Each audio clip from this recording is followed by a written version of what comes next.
Hi, I'm Emily of British Girl Bakes, and I'm going to show you how I decorated this pretty stenciled cake. I'm starting with a chilled cake, which has been in the fridge for at least an hour so that the frosting has set and will hold its shape while I decorate it. I frosted this square cake with my 4-minute buttercream, and I cover every step of my simple technique for frosting square cakes in my online course on the basics of cake.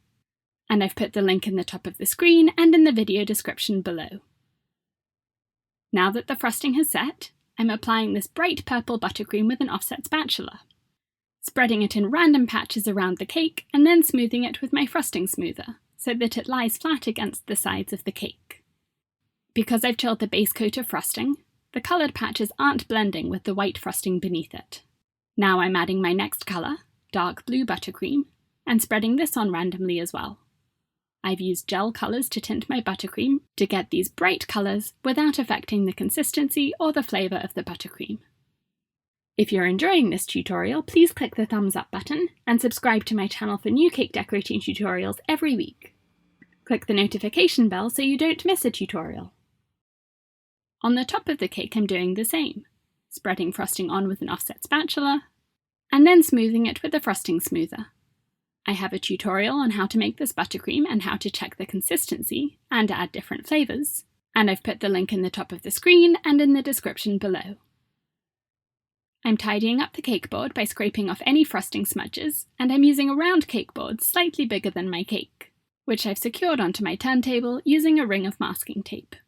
Because my cake has been chilled, the coloured frosting is setting quite quickly on top, but to make sure it's completely firm and won't be damaged by the next step, I'm going to chill it for another 30 minutes in the fridge before I continue.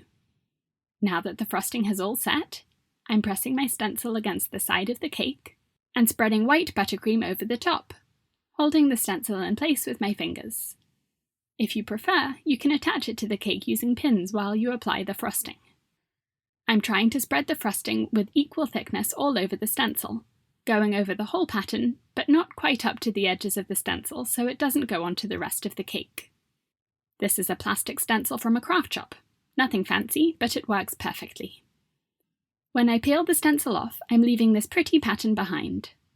I can see a smudge of buttercream over on this side where I spread the buttercream too far, and because the cake is cold, I can scrape it off with my offset spatula without damaging the coloured frosting underneath.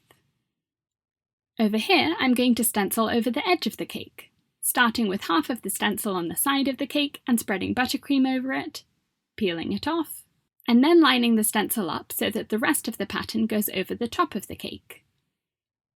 I teach how to make your own stencils and how to use them with buttercream, gel colours and luster dusts in my online course on 10 cake decorating techniques.